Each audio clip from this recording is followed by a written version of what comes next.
So, you want to get rich. You know, food prices are going up. Sometimes it'd be hard to take the family out, you know.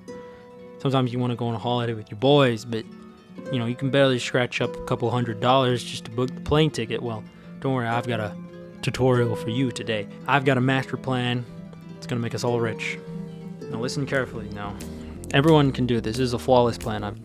So the first step is what you want to do is you want to own a bank. Any bank, multinational bank, investment firm, you know, just pretty much just any bank. If you could, I'd go with Goldman Sachs. It might be a bit hard, but generally the first step is just to own a bank. Okay, so once you've done step one, guys, the next step is we're going to get into what's called loaning. So we want to loan money to people. Now you're thinking, why would I want to give away money? And true, to be fair, you don't want to really give away too much money. So just get a couple billion, give it to people who can genuinely afford a home. Joe Blow over here, he wants a home. So no, why don't you give him a home with, say, a decent interest rate and then collect the payments? No, but I want the money now. And fair enough, you know, yeah, it's been tough these days, you know, buying a bunch of yachts and, you know, the private jets, they're getting expensive.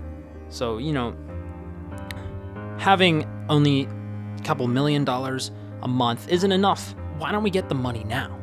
And how do we do that? Well, we can sell the debt that we've already created.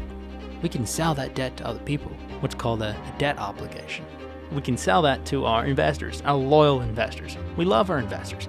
Just like how we invest in other people invest in us. And we just take a small 2%, 3% transaction fee.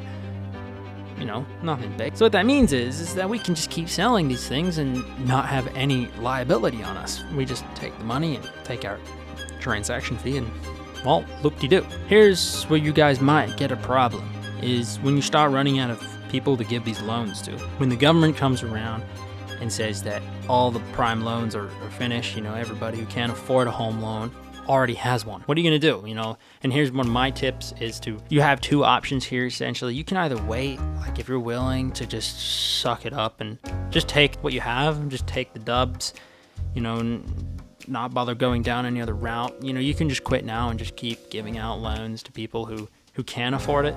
Or if you're feeling a little risky, you can go option B. Now, I would recommend option B, my friend. It's far better potential, far more potential for wealth, far more potential for profits. And all you have to do is just give money to people who can afford it.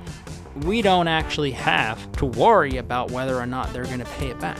All we have to do is just make it look like they're going to pay it back. All you got to do is then package it up, send it to someone. And sure, some of your investors might say you're scamming them or why would they ever buy this dog shit? And then to that I say, fuck you. And you can just hide it better, guys. There's endless ways that we can hide. So one of the ways that I like to do is something called a CDO. It sounds complicated, but really all it is that if you imagine that the bad loans are a piss bucket and you have the good loans as pristine water. If we mix a new bucket with, say, 2% piss water and 98% water, they're not gonna know it. We just sold them piss water. So we can just keep doing that over and over and over again. The piss water into another bucket, put piss water into that one, and just keep doing it over and over and over again until we've sold them all piss water. And they're not going to notice. And if they keep asking questions, so you can actually bribe the rating agencies to come and look at your water and say that it is indeed water. You know, you can, even if it's not, you can just say it is water, and no one's going to look twice. I mean, people have enough problems these days. Do you really think they're going to care about what the banks are doing? Do you really think they're going to care about where their money's going and their future? Come on, you're a bank. You're trustworthy, right? The truth be told, this can't go on forever, and eventually you're gonna have to give up the gig. But when you do, it's important that now you get to keep your money. How do you keep your money? You just broke the law. Well, technically you didn't. See, you can use all that money that you've been getting to bribe the politicians to get you out of trouble. I mean, it's a foolproof plan, guys. Trust me. So they bail you out, and then instead of reforming you and taking all your money back, you can just bribe them again and pay yourself big bonuses. It's easy. It's foolproof, guys. You gotta try this. It works every time. It's how you get rich in 2024. It's honestly foolproof. You'll never go to jail. I mean, you're only fucking with poor people's money. But yeah, that's about it, guys, for this tutorial. If If you have any questions, leave them in the comments below. But other than that, yeah, peace out. Make sure to subscribe, like, share the video to your friends if you want to get rich too. Yeah, I'll see you at the top, guys. Peace out.